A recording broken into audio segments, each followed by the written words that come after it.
I hope na lahat tayo ay may dalang Bible. Papunta ng church. Amen? Chapter 6. Luke chapter 6. Kasunod ng Mark. Okay. Matthew, Mark. 6.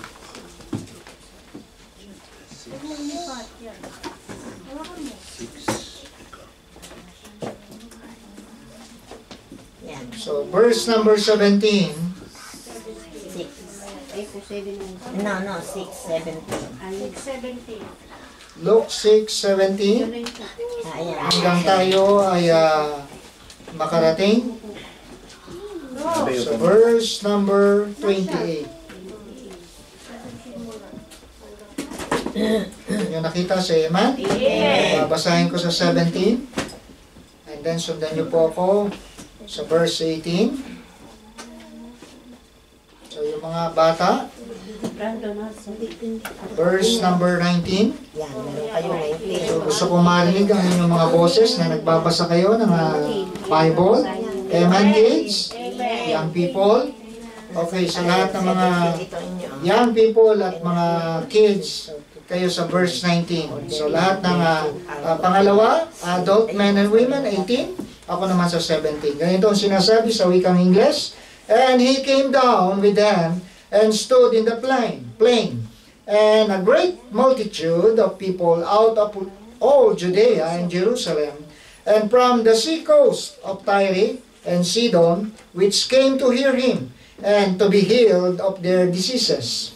And they that were vexed with unclean spirits, and they were healed. So, For there went virtue out and healed them all.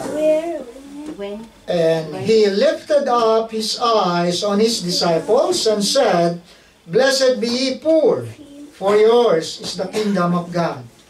Blessed are ye that hunger now, for ye shall be filled. Blessed are ye that weep now, for ye shall laugh.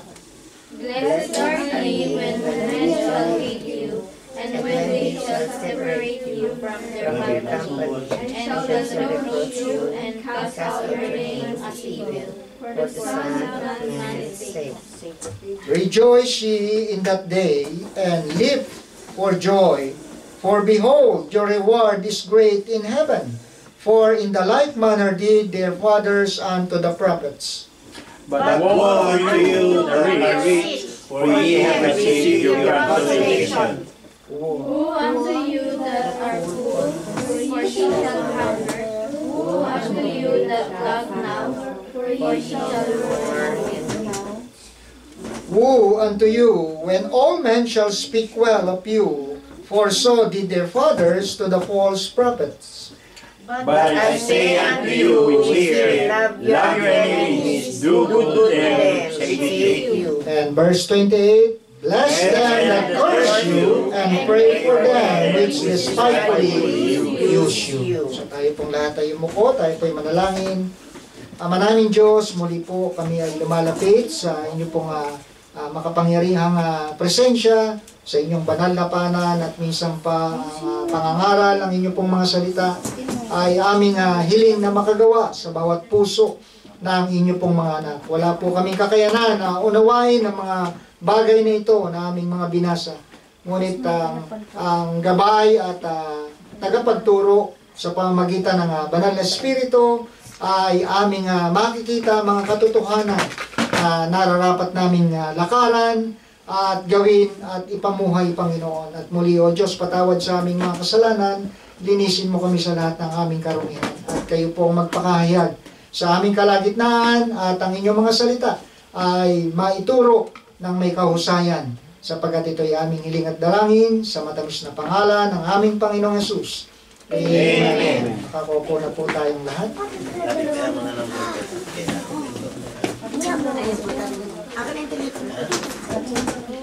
Wala akong dalang charger. Okay, so ngayong umaga Pagtalon mo. ay ating pag-aaralan ng mga talatang binasa. At alam po natin na ang mga talatang ito ay binanggit din sa aklat ng Mateo, no? Yung the Beatitudes. Natatandaan niyo po yan. No? In Matthew chapter number 5, pababa, ay the same ng kanyang sinasabi from this book of Luke, chapter 6, verse number 17 hanggang pababa. Ano po. Okay, so ngayong umaga ay ating pag-aaralan ang mga talatang ito na may pamagat na The Kingdom Heart. The Kingdom Heart. Okay.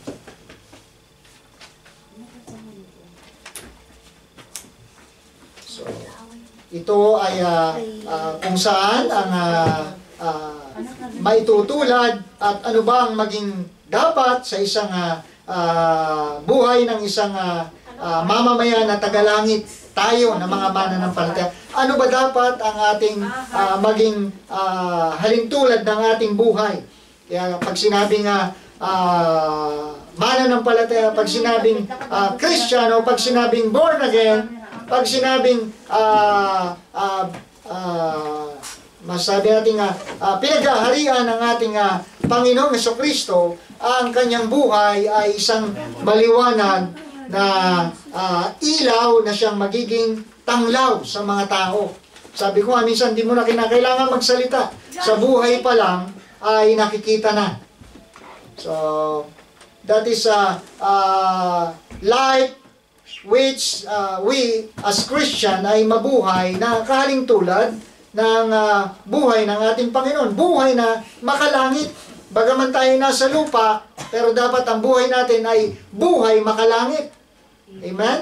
Amen. So, minsan ang mananampalataya, ang kanyang buhay ay, bagaman siya nandito sa lupa, ang buhay niya ay makalupa. No? So, dapat ang buhay natin ay makita na ikaw ay hindi tagalupa. Ayan. Ano ibig sabihin mo, Pastor Manuel, Preacher Manuel? Alien? Opo, alien tayo. Hindi yung alien na isa ang mata, isa ang paa. Kundi, tayo hindi taga rito, tayo mga strangers. No? Bakit? Sapagkat ang ating lugar na dapat kalagyan ay walang iba kundi ang kaharian ng ating Panginoon sa kalangitan. So, ang buhay natin dito sa lupa ay pansamantala. Kaya dapat ang buhay natin ay makalangit kahit na tayo pansamantalang nandito pa sa lupa. So, as followers of Jesus Christ, we are the kingdom citizens. Masasabi. Tayo yung itinuturing na ang kaharian ng Diyos ay nakikita sa ating mga buhay. So, Jesus sets forth some clear characteristic of a person who has given his or her life to Jesus Christ. So, ito yung mga katangian ng buhay ng isang tao na sinasabi niyang siya ligtas, siya binago ng ating Panginoon. No? Hindi lang sa iyong pagdalo sa simbahan, no? O sa iglesia. Hindi lang sa iyong pananamit, kundi dapat makita sa iyong buhay. So, nung isang araw ay nagkukwentuhan kami ng kapatiran na may mga tao, silang mga kaibigan, kakilala, na involved sa religious activities. No? Ibig sabihin ay katulad din natin na sumasamba. Katulad din natin, nagbabasa ng Bible. Pero alam nyo, ang malungkot, no? Bagaman parehas ang ginagawa ng taong yun at ng mga mananampalataya, ngunit ang kanyang buhay ay iba doon sa kanyang sinasabi. No? So, madaling sabi, no? Pagka nasa church, mabait. Pag nasa church ay makadiyos. Pero ang kanyang pang-araw-araw na buhay sa pangkaraniwang araw ay buhay na masasabing hindi makalangit, kundi buhay ng isang hindi ligtas. Buhay ng isang walang relasyon sa Diyos. Kaya ang tao pwedeng sabihin mo na ito'y makadiyos pagka nagbabasa ng Biblia. Pwede mo sabihin na ang taong ito ay mapapanalanginin, no? Sa pamamagitan ng kanyang mga ginagawa. Pero deep inside, makikita natin kung anong uri talagang tao ito o mananampalataya sa pamamagitan ng kanyang buhay. No? So, hindi lang talaga sa pagpunta ng kiyasa. Hindi lang sa pagbabasa ng Biblia. Dahil meron pang mas dedicated sa iyo, no, sa pagbabasa ng Biblia. At meron pang mas dedicated sa iyo na dumalo ng church. So sa madaling sabi, ay kung pag-uusapan ay Biblia, may mga tao na mas maraming alam kaysa sa iyo. Right? At kung pagdating naman sa religious activities, merong mga taong mas involved pa kaysa sa iyo. Sa madaling sabi, ay maaaring mahigitan nila tayo, pero ang pinaka-point po dito, yung buhay. Right. Anong pagkakaiba? Amen. Ng buhay nila na madalas nasa church, madalas nagbabasa ng Biblia, madalas ay involved sa gawain sa iglesia, no? And yet, ang buhay ay hindi makadiyos, wala sa liwanag ng katotohanan ng salita ng Diyos. So, that's another big thing. Kaya yung testimony ng isang taong naligtas, testimony o patotoo ng isang tao na pinagharian ng Panginoong Jesucristo ay iba doon sa buhay ng mga taga-sanlibutan sa pamamagitan ng pananalita. So iba na, lumalabas sa bibig. Dating ang lumalabas sa bibig ay mga parulatya, pagmumura, panlalait, no? Panunumpa, no? Pero ngayon ay iba na. Amen na. Amen? Amen. So, minsan galit ka na eh. Praise the Lord na lang nasasabi mo. So, para makalimutan mo yung tao eh. So, totoo yun. Kung kailan naman na medyo mainit ang ulo mo, talagang may mga tao naman ding lumalapit sa iyo na talagang gagalitin ka. No?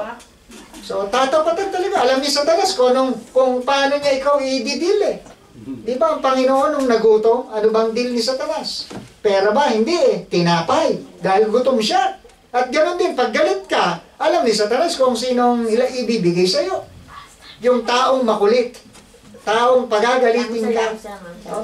Okay, so sa madaling sabi, ay napakahalaga ng isang tao na pinagharian ng ating Panginoon. That's why it is the kingdom heart. Makikita natin ang kaharian ng Diyos sa pamamagitan ng kanyang buhay, ng kanyang puso. Alam niyo sinasabi ng Biblia na kung ano yung sinasabi ng bibig, no, ay siyang nilalaman ng kanyang puso. Right. Kaya mag-ingat tayo sa ating mga sasabihin. Mag-ingat tayo sa mga lalabas sa ating bibig. Dahil ang bibig ang ginagawang pagpuri sa Diyos. Ang bibig naman din ang ginagamit na panglait sa kapwa. No? So, kaya ang bibig natin ay napaka-delicate. Mahalagang salain mo muna bago lumabas. No? Piliin muna natin yung mga salita na dapat nating sabihin kaysa dun yung lalabas sa ating bibig na hindi natin sinusuri kung ito'y makabubuti ba, kung ang Diyos ba'y malulugod sa ating sasabihin. Kaya alam nyo, hindi lang talaga tao ang ating kausap eh. Diba sabi ng Ephesians 6, na ang ating buhay ay tulad ng isang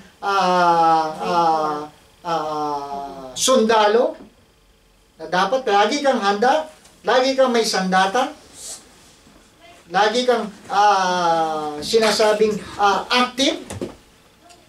So number 1, ang isang buhay na binago ng ating Panginoon ay makikita dito sa verse number 20.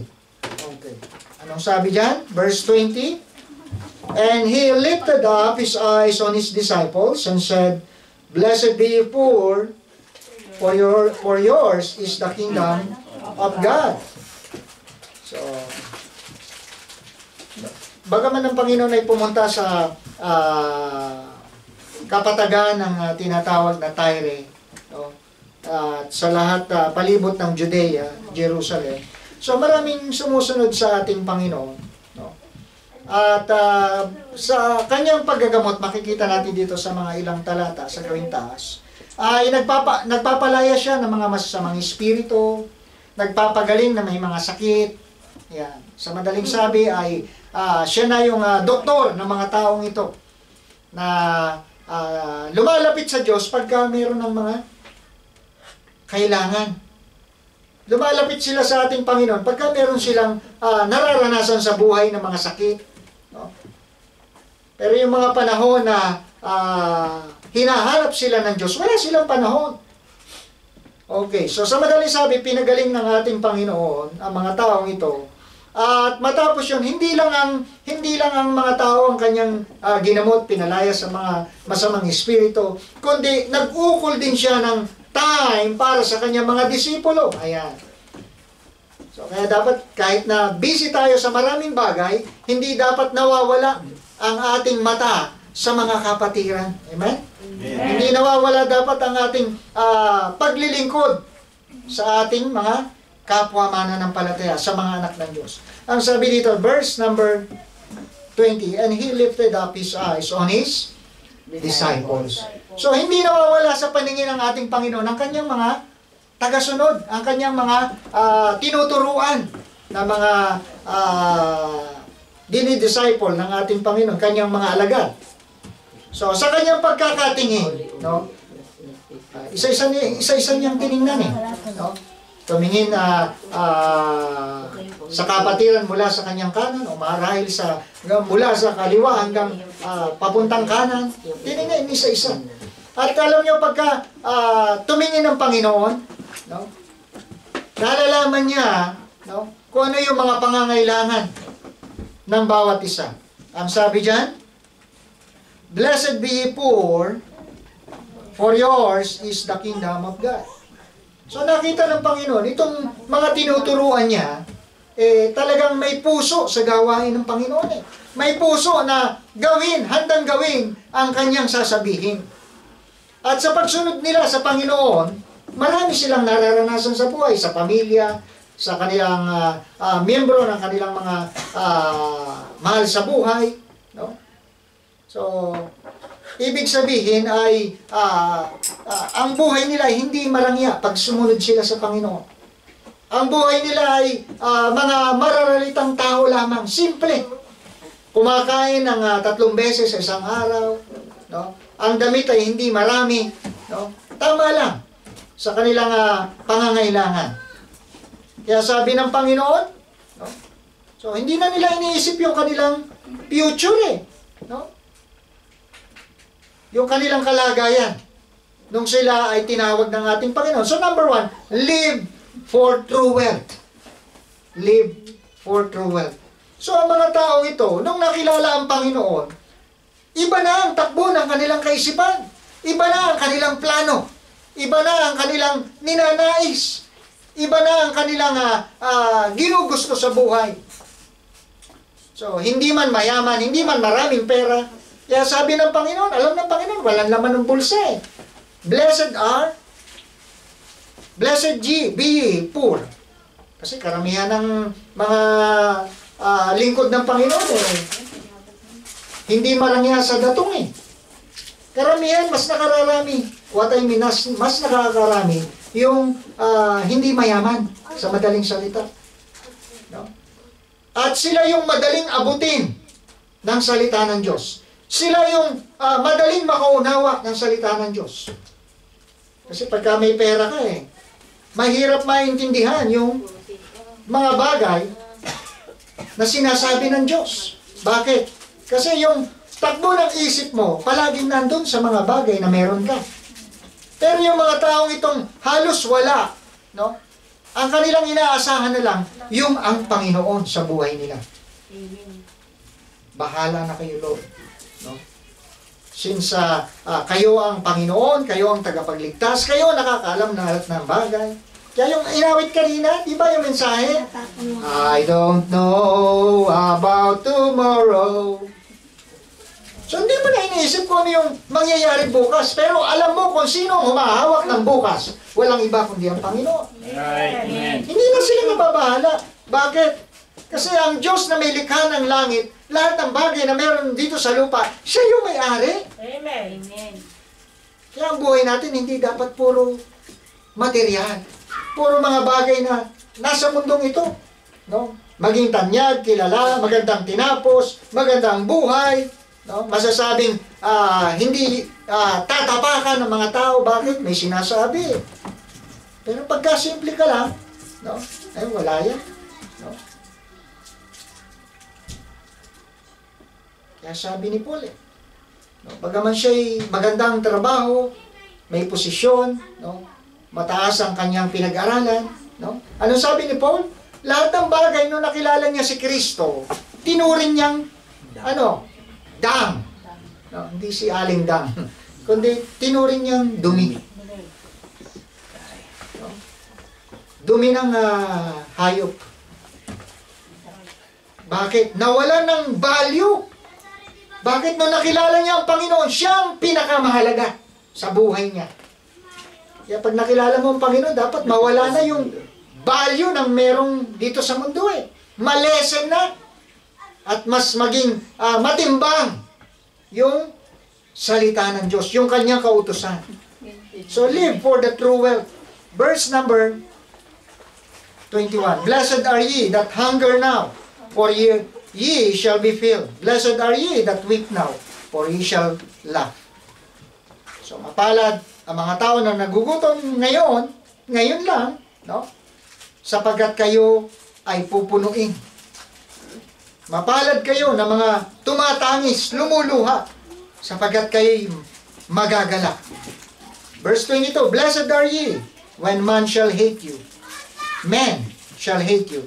And when they shall separate you from their company, and shall reproach you and cast out your name as evil for the Son of Man's sake. So gano'n naman, pag nakilala mo ang Panginoon, yung dating tropa mo, iba na ngayon.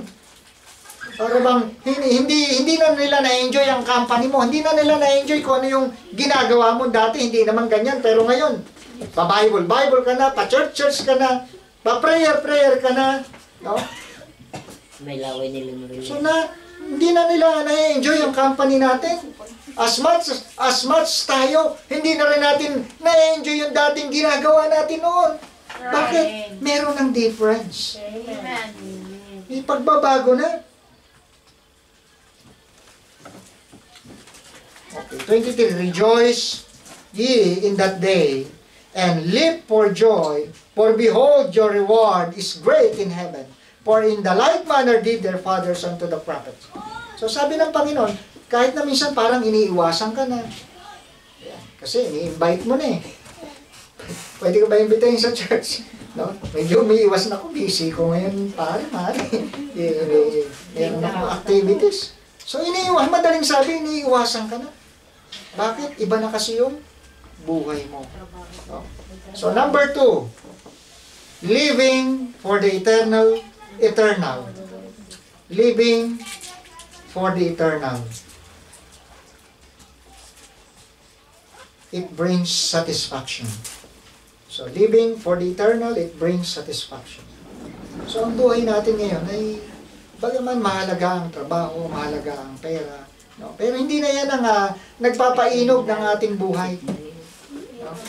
Hindi ang buhay natin hindi na para diyan. Hindi na sa mga material, hindi na sa mga bagay na nauubos, nasisira, nawawala, nananakaw, kinakalawang. Ano na, yung mga bagay na hindi nasisira. Katulad ng yung ginagawa mo ngayon. So yung kayamanan na masasabi mong hindi kayang nakawin, so paano ba tayo nagkakaroon ng kayamanan? In the first place, nung nakilala mo ang Panginoon, nung ikaw ay nagpagamit sa gawain. Doon nagsimula ang iyong investment. Nung nakilala mo ang Panginoon at nagkaroon ka ng ministry, doon mo ngayon na-enjoy ang pagtatrabaho. Di ba sa trabaho may bayad, may sweldo? So ganun din nung ikaw ay naglilingkod na sa Diyos, no? Doon ka ngayon nagkakaroon ng satisfaction. Alam mo na yung ginagawa mo, hindi nasasayang. Ano yung reward niyan? Nung Friday, nag-devotion kami, no? Na ano man ang yung ginagawa, sa church man o sa labas ng church, mahalaga na ginagawa mo ito para sa Diyos, hindi para sa tao. Amen? So kung ikaw man ay bumili ng bulaklak, ikaw man ay nagbigay sa church, no? Iniisip mo na hindi para ikaw ay parangalan, no? Kilalanin, no? Kundi makita mo na yan ay ginawa mo para sa Panginoon. Amen? Amen. At alam ng Diyos in the first place ang motibo natin. Kung yan ay ginawa mo para sa Kanyang pangalan, para sa Kanyang glory. Amen? No? At doon nagsimula na, nag-iimpok ka ng kayamanan. Kaya yung ginagawa natin dito, pagwawalis, no? Paglilinis, pagpupunas, pagtapon ng basura. Hindi sayang yan, may bayad yan eh. Saan ka ba naman pupunta ng kapitbahay mo? Ako na po magtatapon ng inyong mga basura. Wala ka naman papapala, tama? Parang ganun eh, sa gawain. Parang sayang. Ba't pa ginagawa ko mga bagay na ito? Wala naman ako mapapala. Pero ngayon, nung nakilala mo na ang Panginoon, alam mong hindi sayang yung oras na iyong inilaan para sa Diyos. Ang iyong pag-upo dyan at pakikinig, hindi na sayang. Bakit? May karampatang gantimpala. Amen? Gusto niyo ba ng reward? Amen. Gusto natin ng reward eh. At ang reward na yan, hindi yan nasisira, hindi yan nabubulok, hindi na uubos. Ang reward na yan ay mga bagay na eternal. At yan ang ginagawa mo ngayon sa gawain ng Panginoon. Yung buhay mo, nagagamit na. Dati, saan ba nagagamit ang buhay natin? Di ba? Sa mga walang kapararakan, pag-iabang, no? Pag-uubos, paglulustay, no? Pero ngayon, hindi na. May kapararakan na. Amen? Amen. Eh, naiintindihan nyo ba? Kapararakan. Kapararakan. So, may mga bagay na makabuluhan na. No? May halaga na. May value na. So, dati noon, ang pagdalo sa church, ang iniisip natin, ako, relihiyon lang yan. Meron na ako relihiyon. Okay yan. Pupunta pa ba ako dyan? Sayang ang oras ko, pupunta na lang ako dun sa kaibigan ko. Magsasaya pa ako. No? So ngayon, hindi na. Ang buhay mo ngayon ay meron ng satisfaction. Noon, pagkakakaunti, nangangamba ka na eh. Umiikot na ang puwit natin. Ano kaya ako pupunta ngayon? Anong dapat kong gawin? No? Pero ngayon, hindi ka na nababahala. Tama ba? Na-lesson nung worry. Amen. Amen. Bakit? Alam mong meron Diyos eh. Meron kang Panginoon na nakakaalam lahat ng bagay. Hindi mo pa nga sinasabi, sabi ng Biblia, alam na niya kung anong kailangan mo. Amen? Amen. That's why prayer is essential. Napakahalaga ng panalangin. At tandaan natin, the rule of the kingdom is asking, knocking. At nakakalungkot ang isang Kristiyano na hindi ka marunong kumatok, hindi ka marunong humingi. Para bang kung ano na lang yung ngayon, yun na lang. Hindi. Dapat ay palagian ka. Sabi doon, di ba? Sa binasa natin on Friday, no? Na pray without ceasing. Manalangin na walang patid.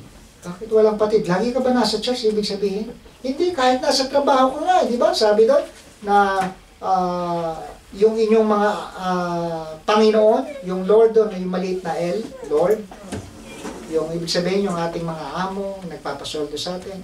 Sabi doon sundin natin sila kung anong kanilang pinag-uutos. Yun naman trabaho natin dito di ba? May mga amo tayo na binibili na tayo, sinasabihan, gawin mo yan, gawin mo ito. No? So, mahalaga na sundin sila. At yun ang inuutos ng salita ng Diyos. At doon sa pagtatrabaho natin, mahalaga na ginagawa mo yun hindi lang dahil amo mo siya, kundi meron Diyos na nakakakita sa iyo na handa kang pagpalain. Amen? Kaya nga yung mga unbeliever ginagamit ng Diyos para i-bless ka eh.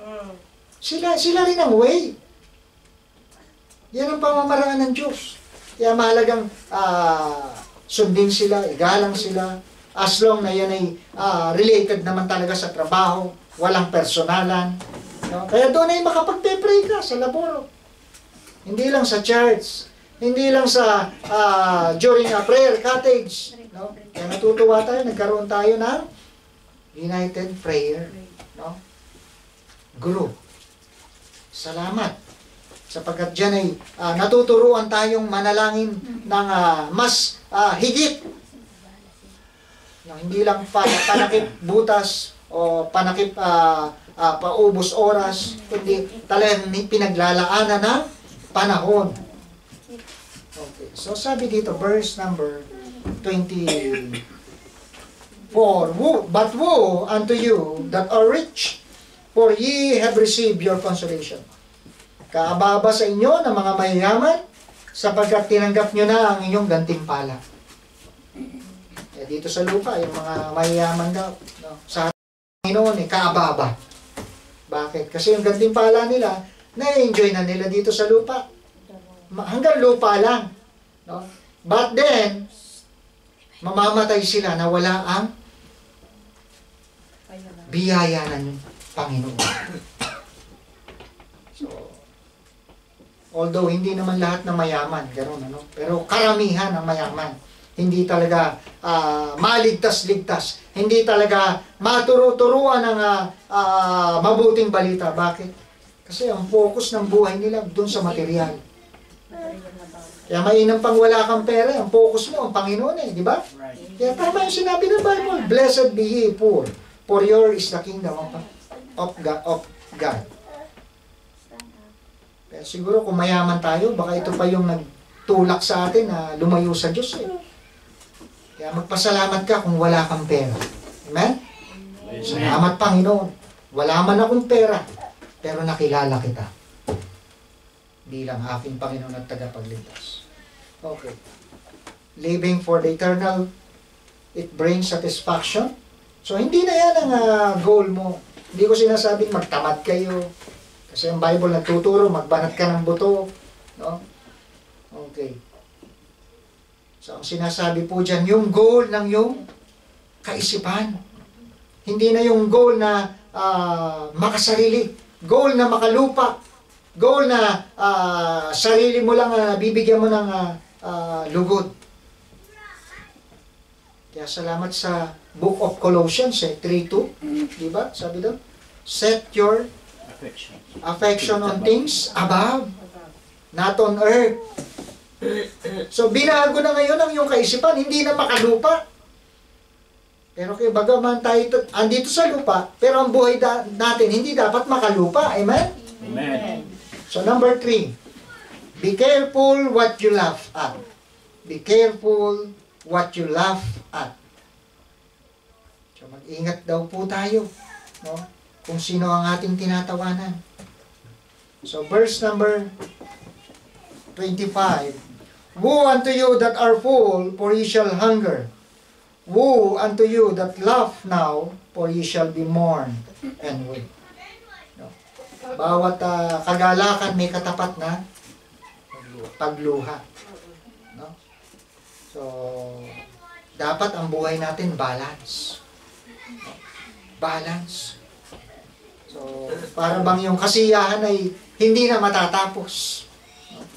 So, alam niyo, nung nakilala ko ang Panginoon, para bang yun na yung araw na hindi na ako mamumroblema, yun yung araw na hindi na ako luluha, yun yung araw na nagtatapos na wala na akong iintindihin. Hindi pa rin. We are subject sa mga problema, sa turmoil, no? Sa kahirapan, kasalatan, karamdaman, no? So, kahit Kristiyano na tayo, mararanasan pa rin natin ito. At doon sa ating kagalakan, makita dapat, no, na sa kabila ng kagalakan yun ay may mga problema. So, hindi ibig sabihin ay hindi natin makuha ang umiti. Kahit may problema, nakakangiti ka pa rin. Amen? Amen. That is a balanced life. Bakit? Meron ng Diyos na nag-iintindi sa iyo, hindi na sarili mo. Para bang yung bigat, hindi mo na madama na yung load. Bakit? Meron ng Diyos na tutulong sa iyo. Pero yung mentally na sasabihin mo, naku, napakabigat ng problema. Kung mabigat talaga pagka ikaw ang ng problema, ibigay mo sa Diyos. Amen? So, ganun dapat ang mentality natin. So, yung mga panahon na wala ka, mga panahon na para bang putol na ang PC ng budget, no? Dapat ay matuto tayo na lumapit sa Diyos. Mga panahon na pinagpapala ka, madaling pumunta ng church. Mga panahon na maluwag ka, madaling magbigay sa church. Pero yung mga panahon na wala ka na, dapat nasa church ka pa rin. Amen? Amen. So, hindi yan ang makapaghihiwalay sa atin sa pag-ibig ng ating Panginoon. Hindi material, hindi pera, hindi yung mga bagay na nandito sa lupa. Sabi ng Panginoon, wala na makapaghihiwalay sa atin sa pag-ibig ni Kristo. Amen? Amen. Kaya masaya ka o malungkot ka, dapat nasa kalooban ka ng Diyos. Amen? So, yan ang kanyang tinuturo sa kanyang mga disipulo. Kaya, habang tinuturuan ng Panginoon ng mga disipulo, di ba sabi dito, tiningnan ng Panginoon, Jesus, yung kanyang mga disipulo. No? Ibig sabihin ay, seryoso niyang kinakausap. Isa-isa. No? And lastly, ayan, makinig po kayo, panghuli na ito, pang-apat. Not only be careful what you laugh at, no? Number 4, live for an audience of one. Dapat mabuhay tayo, no? Naiisa lang ang nakakakita sa atin, no? So, wag mo intindihin yung sasabihin ng ibang tao, wag mo intindihin ang sasabihin ng mga kamag-anak mo. So, kinakailangan isa lang. Sinin ang Panginoon lang dapat ang malulugod. Kasi kung iisipin natin, baka magalit sila. No? So, tandaan natin, mabuti man o hindi ang ginagawa mo, may magagalit sa iyo. Right. Pero kung ang Panginoon ang sinusunod mo, sa tingin nila masama, no? Gawin mo pa rin. Bakit? Ang Lord ang yung pinararangalan, hindi na tao. Amen.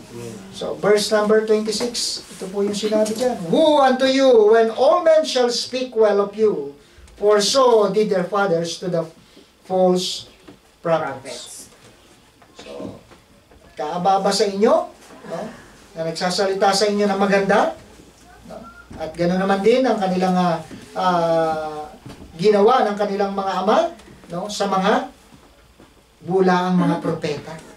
So, may pagko-compromise. So, dapat ay ang Panginoon lang ang ating sentro ng ating paglilingkod. So, di ba, yan ang sinabi sa Hebrews 11:12. Okay, buksan na natin.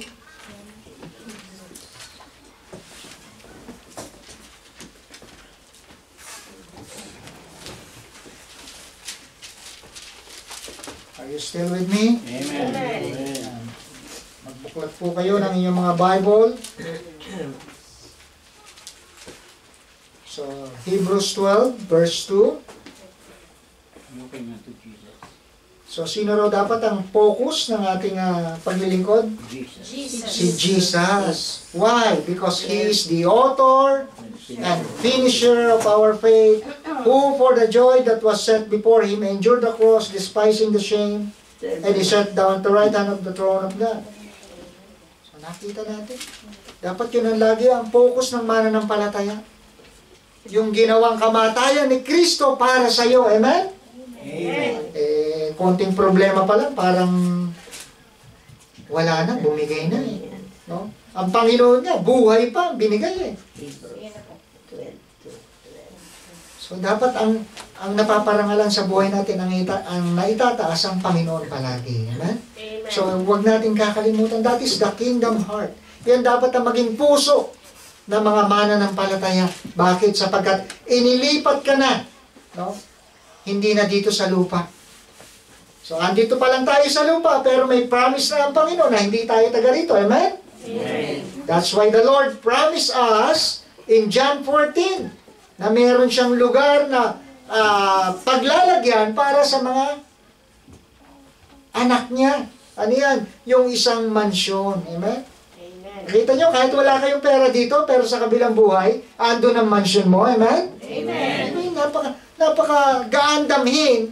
No? Ang problema, pansamantala. Sabi ko, mabubuhay ka dito, 70, 80. No? Mahaba na yung 90. Compare naman dun sa everlasting. Yun ang tunay na forever. Kakatuwa, pagka ang Diyos ay nangako hindi pansamantala. Forever. So, dapat ang puso ng isang mananampalataya ay puso na, ano yan? Ang buhay na, isang katulad na buhay na makalangit.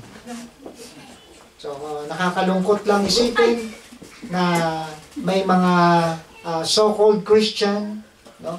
So-called born again, no? So-called disciple of Christ, no? Kaya lang ang buhay nila hindi na bago.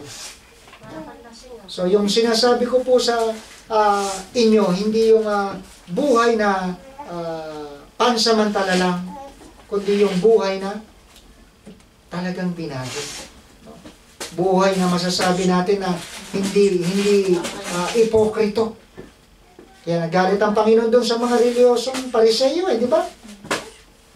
Andun araw-araw nasa church. Araw-araw nagpe-pray. Pero ang problema, bakit hindi mabago ang buhay? Kasi hindi talaga pinagharian ng ating Panginoon ang buhay nila. Sila pa rin ang Panginoon ng sarili nilang buhay. Sila ang nasusunod. Sila ang nagdidesisyon, hindi ang Panginoon. Pero salamat, tinuruan tayo ng tunay na pagbabago. Ano yan? Nung nakilala mo ang Panginoon. Amen? Nararanasan mo ba sa buhay mo yan? Ang pagbabagong yan? Araw-araw? Amen. So kasi araw-araw tayo binabago ng Diyos sa mali nating buhay eh. Pero kung araw-araw yan ang ginagawa mo, dapat tanungin natin yung ating salvation. Lord, tunay ba talaga akong nabago? No? At hindi dapat ikaw ang makakita niyan, ang ibang tao, ang ibang mananampalataya. Mahirap sabihin na maka-Diyos ako, pero ang buhay mo ay malayo sa Diyos. No? So, sa aking pagtatapos, so live for the true wealth. Mabuhay tayo sa tunay na kayamanan, hindi ang kayamanan dito sa lupa, kundi ang kayamanan na masasabi nating pag-iimpok sa langit. Ano yan? Kung ano yung magagawa mo para sa Diyos. At paano mo mapaglilingkuran ng Diyos? Yan ay sa pamamagitan ng kanyang church. Amen? Amen. So, living for eternal brings satisfaction. So, kaunti man yan, marami yan, bibigyan ka ng kasapatan ng ating Panginoon. At ganoon din, mag-ingat naman din tayo sa mga panahon na tayo masaya, tayo maluwag sa buhay. No? Dapat, kung darating man ang tinatawag na kahirapan, problema, pagsubok, dapat ganun pa rin. Makita ka pa rin sa kalooban niya. At panghuli, so ang goal ng isang mananampalataya sa lahat ng kanyang ginagawa, hindi lang para matuwa ang kapatiran, matuwa ang pastor, kundi ang una niyang goal ay matuwa ang Lord sa ginagawa niya. Amen? Amen. Siya ang ating pinaglilingkuran. So tumayo na po tayong lahat, tayo po'y mananalangin. Let's pray to the Lord.